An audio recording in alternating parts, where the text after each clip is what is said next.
Hi, and welcome to Inside View. I'm your host, Joel Metzger, and joining me today is Merita Callaway, who is Calaveras County District 3 Supervisor. Merita, welcome. Oh, thank you, and I'm quite honored to be interviewed by the new editor of the Calaveras Enterprise. Well, I'm honored to have you on the show. As usual, it's always a pleasure to have you here. And for those who don't know you at all, I was hoping you would give us a brief summary of how you ended up in Little Calaveras County. With 45,000 people, I moved here in 1987, so 26 years ago, as the Pacific Gas and Electric Company manager. And so I went from ratepayers to taxpayers. I have a daughter that went to Michelson, Avery, and Bret Harte High School. And the community's been good to me. They've helped me raise my child. Yeah, very nice. And I ski, and spaghetti's my favorite food.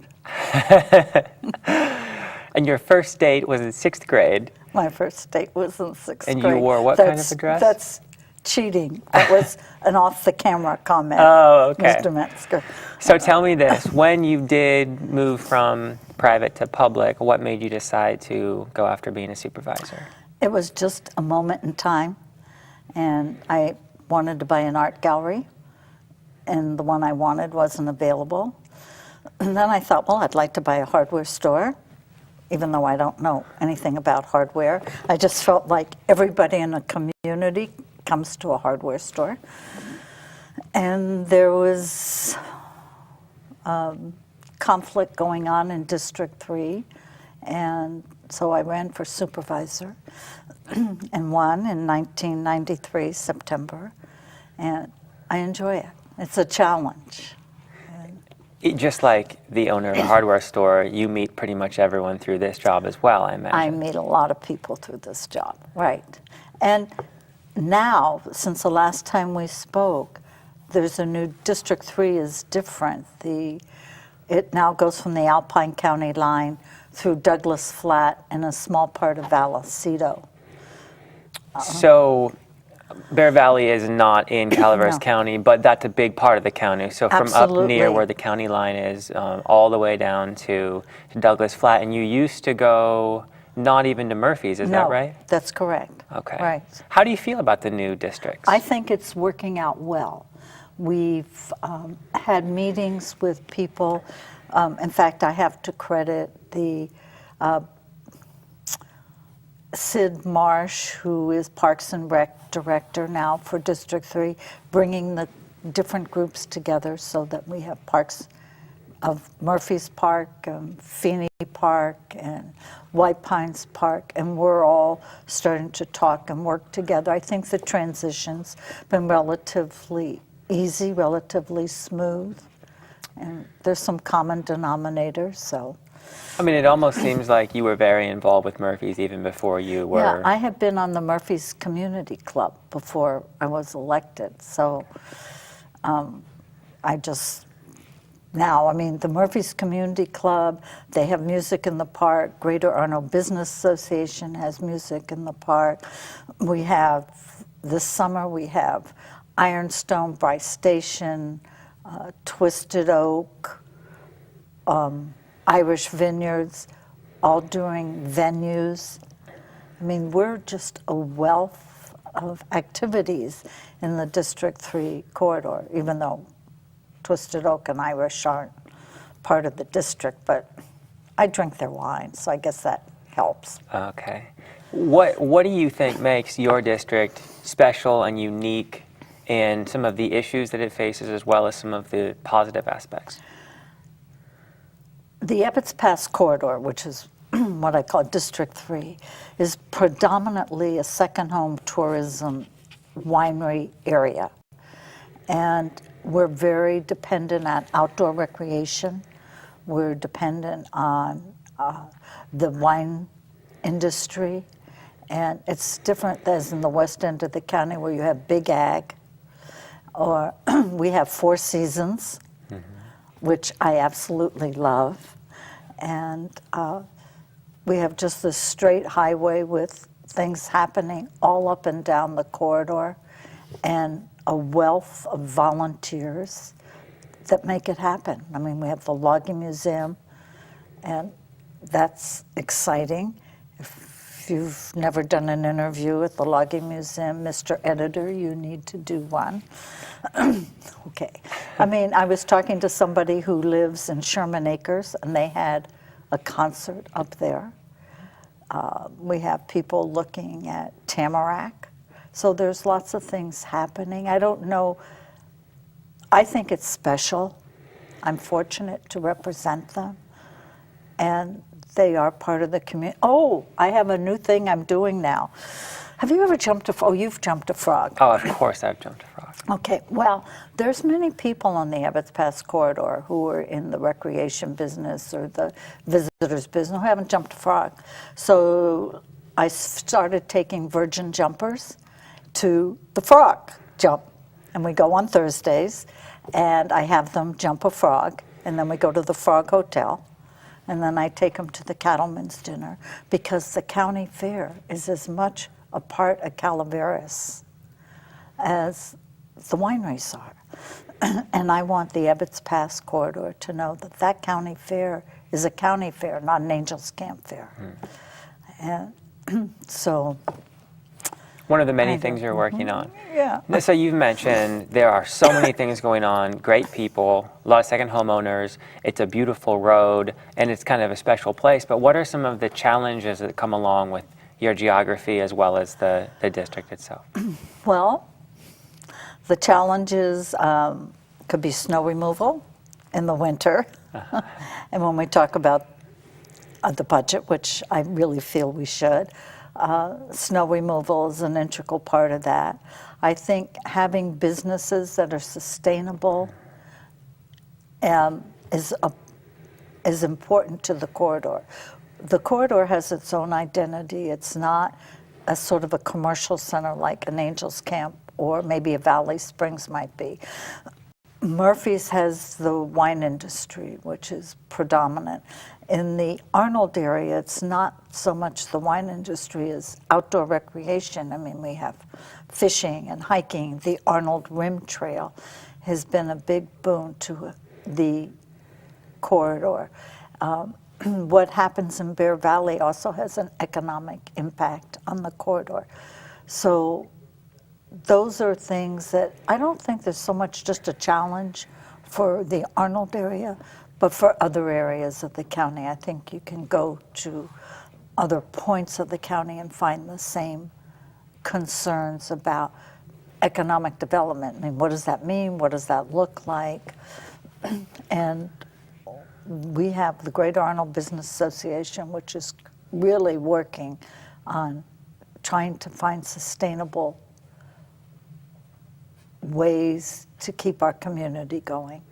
I wanted to ask you about business in general up there.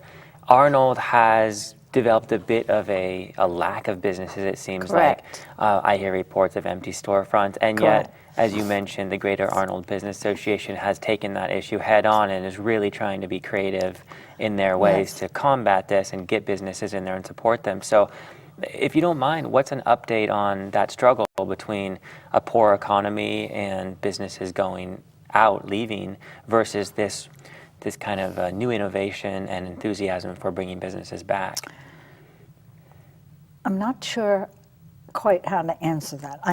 The music at Cedar Center, which is sponsored by the Greater GABA, the Greater Arnold Business, is a boon.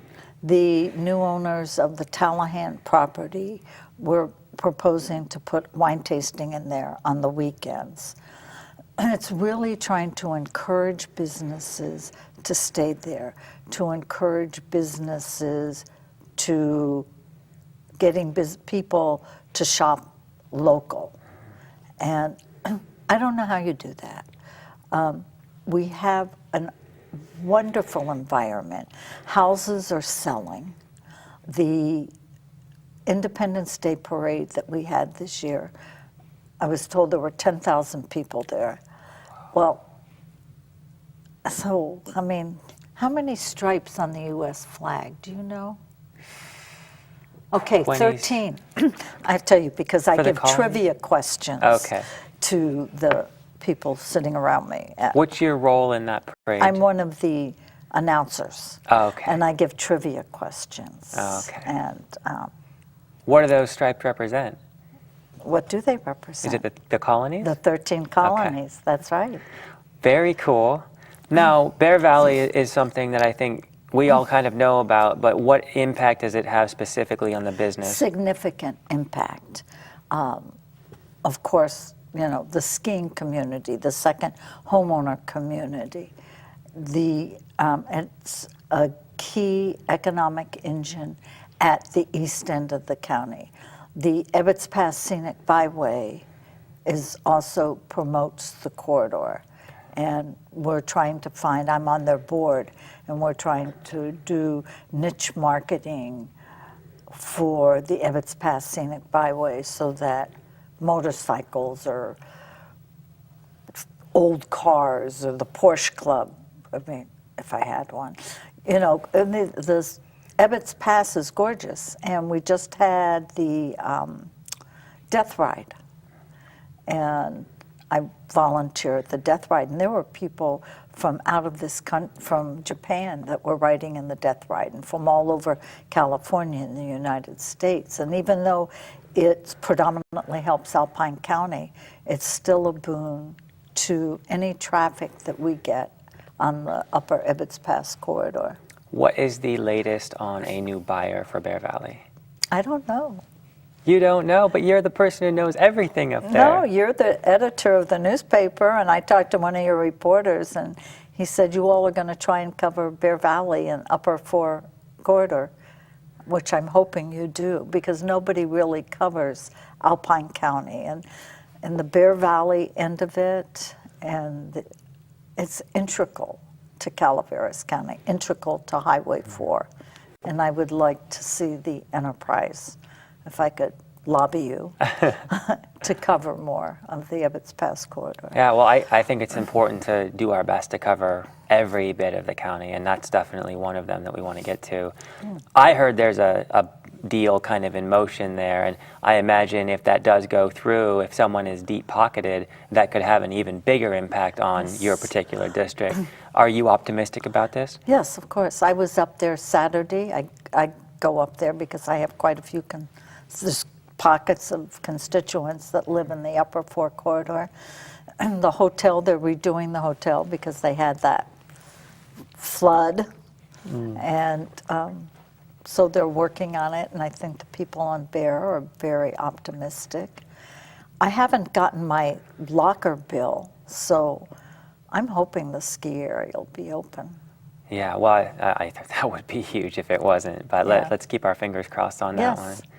Now, it sounds like you have a unique district. You love your job. You like the people. You like going to all these events. For those who don't know what it's like to be a supervisor, is this a part-time gig? Is it a full-time gig? Or is it even more than a full-time gig? It probably depends on what you want to put into it. We sort of get paid half of what all the other electeds get paid. Because that goes back till whenever the beginning of when we had county supervisors. But I pretty much work 7 days a week. I mean, it varies. I mean, I started Monday at 7:30 in the morning, and I finally got home at, 8:30 at night. I mean, today I had morning meetings. This afternoon I was home, and then I'm now here talking to the Enterprise's new editor. Do people know who I am yet? I don't know. For all of you, this is Joel Metzger. He's the new editor of the Calaveras Enterprise. He's also engaged in getting married. I just think fair is fair if he's going to ask me questions. Who are you marrying, Joel?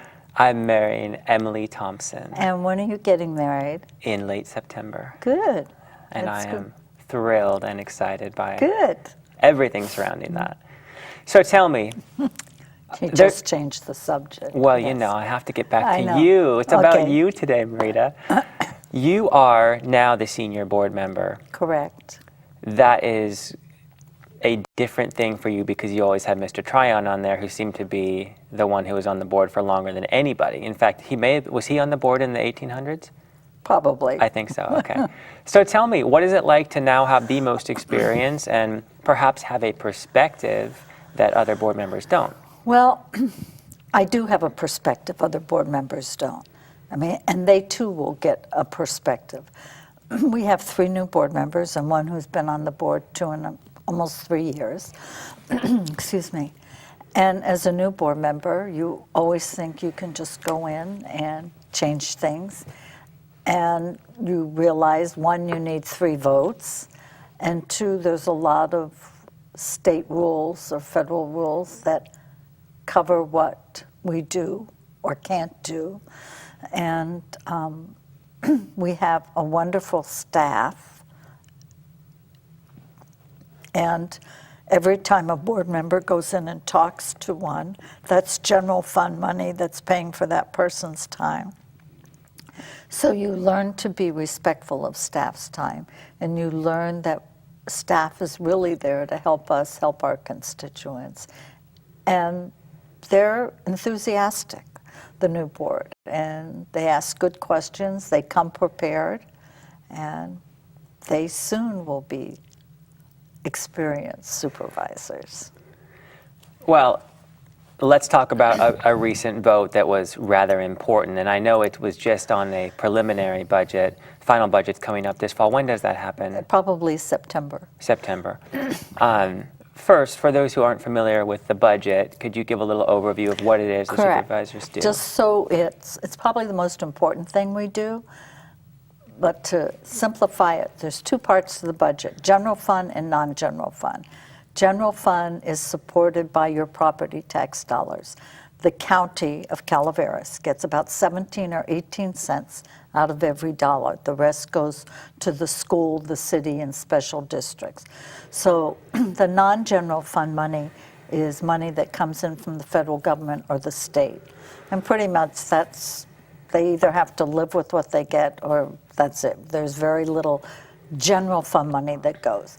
The general fund pays for a lot of services that some are well-known, some are not. Some are glamorous, some are not. And I strongly feel that the board's job is to balance the needs of the whole county and of the general fund departments. And on our recommended budget, I did vote no. The other 4 board members voted yes on the recommended budget. The general fund pays for as common as the animal services, the library, but it also pays for things such as the auditor, the treasurer, the assessor, the recorder, a little bit, and if Mr. Lark's listening, he'll know it's a little bit, goes to community TV, county council, the insurance, the utilities, technology, GIS, and of course the public safety. It pays for the sheriff's office, the jail, the probation, the district attorney, the coroner. So the general fund pays for a lot of things, and I think we have to balance those needs. The board, at the vote, felt like we needed to put more deputies on the street. Now, our sheriff's department is no different than any other sheriff's department, probably in the state of California. They go into their board of supervisors at budget time, and we don't have enough, and we're underfunded, and we need more, and yes, you do. But I will tell you, the general fund departments have taken a 37% hit over the last 6 years. And I totally credit them. I credit the unions for making concessions. And it would be nice to have a deputy on every corner. Well, it's a sort of an exaggeration, but so I understand that. But we also have budget principles, which the board could change at any time. And one was you do not use one-time revenues for an ongoing expense. That's not sustainable. but the board voted to use one-time revenues to fund 4 new deputies plus some positions for the jail going into this next budget year. Now, I will say the jail is probably my highest priority because the Board of Supervisors committed in 2006 when we started on this path of building the jail to fund it. And I feel we have a facility that's going to open the end of October, or a courthouse in the end of October. And I feel that we've made a commitment. We need to keep that. I feel that at budget, if we wanted to fund the sheriff and the jail, and because last year the same thing happened, it was a 3-2 vote. I was one of the 2 votes that said no for new positions. We approved 14 new general fund positions last year. When I say we, it's because once the vote's taken, it's taken. Mm-hmm. And that's not sustainable. And this year we are doing more. And I'm not sure where the money's coming from. And if that's the priority of the board, then to me the board has to find ways to fund it that's sustainable, which means other departments have to cut. And you can say we'll defer filling positions, we can do layoffs, we can do freezes, but you cannot use, in my opinion, which is why I voted against it, one-time revenue to fund something that'll have an ongoing cost every year. Where did that money come from, that one-time money? Well, it came from, in preliminary, part of it came from taking $350,000 from the road department. Now, this is where having been on the board a while maybe helps. The road department would get vehicle license fee money. They were getting a lot of vehicle license fee money, and times started to get hard, and we realized that vehicle license fee money is really general fund money, but somehow we wound up giving it to the road department, so let's take it back. Well, we did take it back, most of it, and we gave the road department $350,000.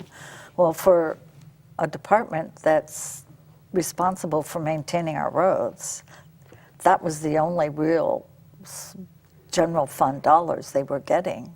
And I will tell you, come this winter, I told Mr. Lark, I'm going to be accepting bribes if you want your road plowed, because there's not going to be money to do it. And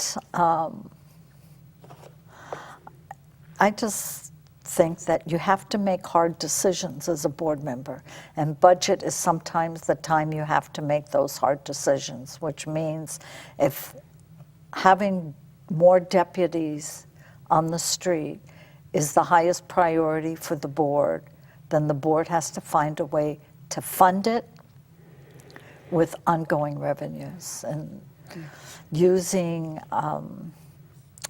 that $350,000, and let me say, we also have what's called teeter, and that is the money that we've designated for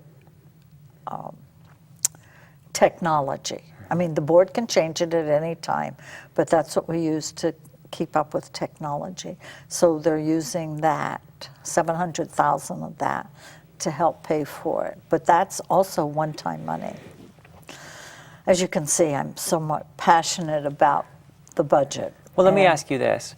When we have big storms and there's a bunch of snow, what does happen up in the high country if there isn't money? I mean, what do you do? Well, the road department will probably go out, and we might not get to people as quickly as possible. We have part-time people that we hire. They've been with the county for years. Mm-hmm. They do a wonderful job. The road department or Public Works might have to come to the board and say, I need more money. But if there's no money, then what are you going to do? then you don't plow the roads. So then people are stuck up in their homes if they're... Yes.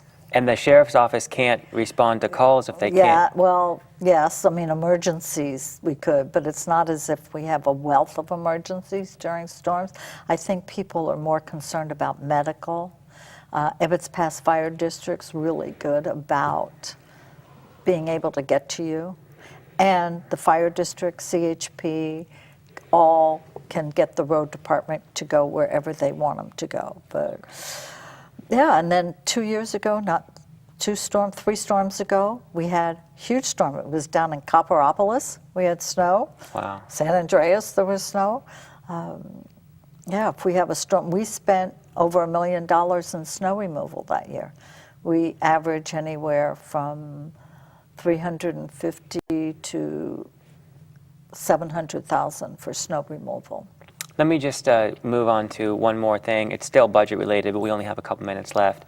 What happens next year, Merita, when all this money has been committed and the CAO projected, I believe, a $6 million deficit, maybe Correct. up to 8 or 9 the next year after that? What's going to happen? The board will have to make difficult decisions. And how, if public safety's the highest priority at the expense of everything else, then the board has to make those decisions. To cut other To cut people. other things or cut other places, yes. Okay. And it's not easy, it's not a pretty picture. But that's why I voted against it. I do think we need to fund the jail. That's, to me, the highest priority. Of course, animal services is my favorite, but... And just in the last minute, quick update on that, just really quickly. What's going on with animal services? Well, we have property. The property is going to be right near where the existing shelter is. The courts have agreed to it. It's now a partnership between the county and the Humane Society to come up with the funds to build the shelter. And it's a wonderful partnership. Brian Moss is doing a really good job of managing the shelter. So I think we're all excited. That's another story for your paper. Sounds good. Now, where can people find you in the community and how can they contact you? Not at the Marijuana Collective. I have office hours normally on Fridays at the Arnold Library. I'm in the phone book, and I'm out and about at many community events. I'm very approachable and reachable. All right. Well, I thank you, as always, for joining me on the show. And Congratulations to you for your marriage and your new position. Thank you kindly. I appreciate that. And thank you for joining me on this edition of Inside View. I'm your host, Joel Metzger, and I hope you join me next time.